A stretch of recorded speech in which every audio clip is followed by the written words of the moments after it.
Alright, welcome back for part 2 of a video review of the Kyocera Rise from Virgin Mobile USA. If you haven't already, go back and watch part 1 for the beginning. Alright, so I did not mention in part 1 that this is a very stock build of Android, which is nice. Most people like that. So if you're looking for a stock build of Android, this is a pretty good phone. You can see you've got, I believe, 5 home screens. Nope, you cannot zoom out, but I believe if you... oh, okay. Also, the 4 buttons on the bottom here, back, home, and this one's actually for ice cream sandwich. It actually goes back to your recent apps, and right where you were in them, too. So that's really nice. And then also this button over here is the menu button, which is not typical that it's a physical button in Android 4.0. Alright, also I'd like to mention the widgets and customizability of this phone. If you go to the apps tray, you can see it goes from side to side, and they come on like that. And then you can also go, widgets are now found in here instead of holding on the home screen. So say we want the Eco Mode widget, we just pull it and drag it where we want it, and then it comes on. And speaking of Eco Mode, I'm going to delete the widget there, but there's an app, Eco Mode, and it basically is helping you save your battery. You can decide how much you want it to be at here. If you can see that. I know it's a bit bright back there. 10%, 40%, and it does different eco things, as you can see. Got 4 out of 6 leaves right now. Sleep, set a sleep time to 15 seconds, so it doesn't, when you leave the phone without touching it, it'll go off after 15 seconds. The screen will. And that gives you a leaf, or you take off a leaf, and then you can put on a leaf. And then display brightness, that decreases the brightness. Wallpaper, change the standby screen to the eco wallpaper. So I'm guessing it would be more darker colors to save battery. Alright. And then auto sync, do not auto sync Gmail and other applications. You probably want that on most of the time. Haptic feedback, auto rotate, GPS and Bluetooth. These are just things that keep the phone at its, just to keep you in check with the battery. And you can choose how much it uses these things. So, or actually what this is it decides at what battery percentage do you want the eco mode to kick in. So we have the eco mode off right now, and it'll tell you whenever it turns on. So anyways, that's eco mode, helps you save battery. Alright, now let's check out the browser here. This phone actually it's a new version of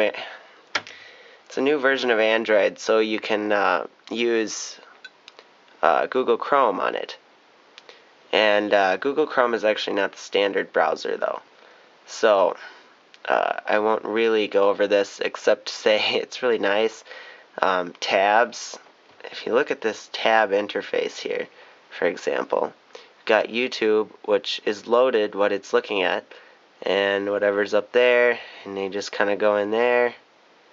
It's just a really nice interface, and I have found that Google Chrome's okay, but then there's also the main browser. And every time you exit the browser, it defaults and go back into it, other than using this. It defaults back to the home page, whatever your home page is, which is annoying, but you can always find what you are doing by just going into tabs, and these tabs aren't bad either, as you can see. And we'll hit up phonedog.com here. Oh boy.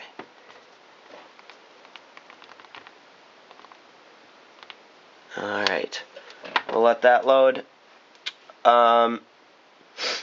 So tabs are nice looking in this phone. Loading is usually pretty fast over network speeds, and the speed of browsing is pretty fast in general. There is no flash support on this phone. And once this loads up, we'll be able to demonstrate pinch to zoom on this phone. Alright, well, our page should not want to finish loading on the 3G for some reason this time. So I kicked in the Wi-Fi, and here you can see it's not quite done loaded yet, but scrolling's alright. It's not super smooth, but again, it's a budget phone. Smooth is not what they're going after. And here's our pinch to zoom. Again, not bad. Not bad for a $100 phone. Alright, well that was browser. Now let's check out the camera. So you can see there is a camera button on the side, which is really nice. You can always activate the camera by pulling that up too. And let's get something in here. Here we go. You can see the lack of autofocus. That's it. There's no autofocus. So the lack of autofocus and touch to focus really hinders the quality. You can see, especially when you're trying to get up close or focus different parts of a picture. And I will see if I can compare. So here you have a photo up really close, it's blurry, and it captures the picture pretty fast. And then here you have a picture up close, it autofocuses and makes it clear. And so that's a very clear shot.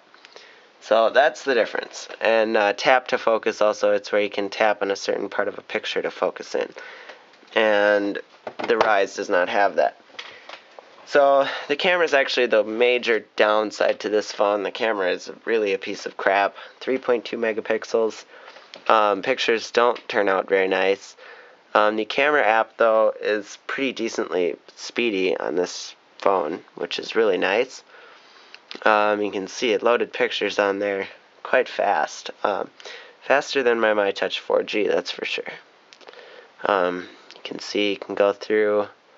I plan to put together a video, a video on YouTube with pictures from this camera to show how good or bad they are. So keep that in mind, and keep an eye out for that. Also, the camcorder looks the video it takes looks pretty decent on the phone screen itself. You can check out my sample on my channel. I have a uploaded video sample that came from this phone. Alright, well that's camera. Alright, now let's take a peek at Temple Run, which is the game that I tested using on this phone.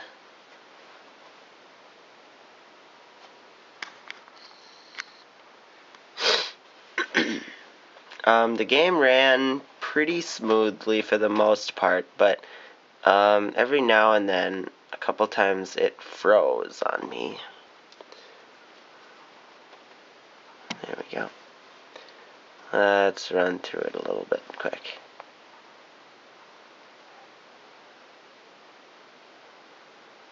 Okay, this is what I mean by it freezing.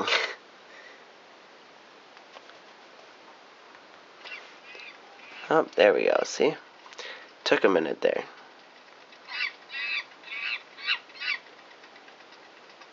And it's frozen again. Noise is still playing. Nothing's going on. And everything just quit there. So really, this is not a gaming phone. It worked to play, but again, you're going to have problems like this. This is a $100 phone.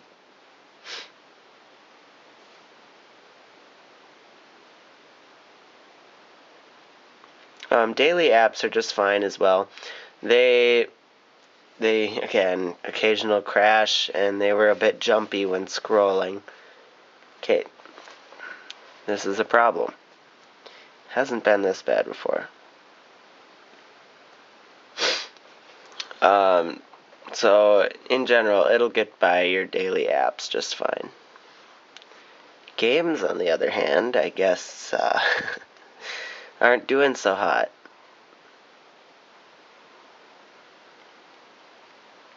Well, oh, maybe I just need to click it harder. Okay. That's interesting. Okay, playing while not looking is somewhat hard. But see there, it played just fine. So again, it's okay. I guess I wasn't pushing the button hard enough, but you still did see it freeze on me. Now let's check out speed test. Speeds for my area were pretty average. Like speeds are usually about what I get in my area, and the 1500 right there. That is a different. Whoops. That is a different area, but that's typical for that area. So, shows it's capable. And I will run a speed test right now for you.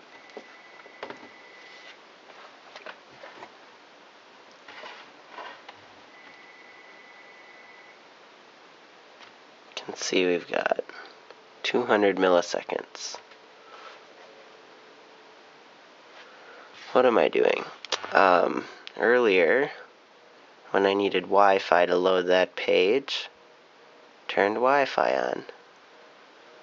So let us turn that off and go back and try again. There, oops, shoot. Gotta wait for it to pick up 3G there, and then we'll be good.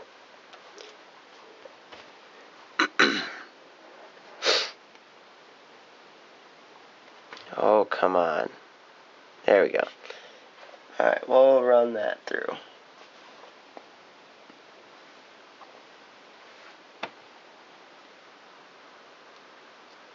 "837 milliseconds," it says. That's really bad. This is a very non-average speed test. I have a feeling there isn't something going wrong. In fact, there definitely is, because a couple minutes ago I did it and I got 700 down and 161 up and 129 ping. So, anyways, and that speed test was pretty solid. Alright, let's also check out Quadrant. This will only be my second time doing the test on this phone. We will run a full benchmark here. I'll spoil it for you and tell you that I got 2397 on my first try, which is a really good number.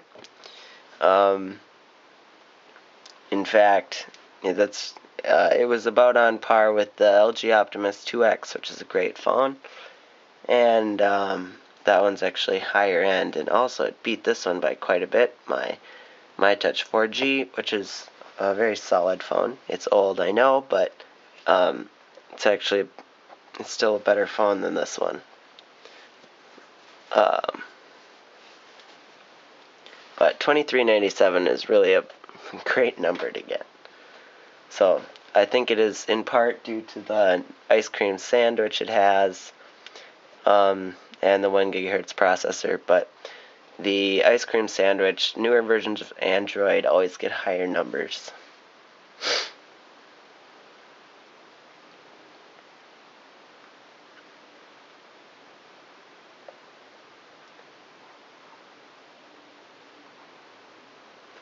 Alright, well, while this is going, please follow me on Twitter at FunZer1 and subscribe to my YouTube channel. It really helps me out, and you get notifications of my new videos. And text any questions to my Text Plus number, which will be below on the screen. Alright, looks like we're getting close to being done. Somewhat hard to see with the light. I don't know if this will help. There we go. You can see there's a notification light up there. Okay. Yes, we want to proceed.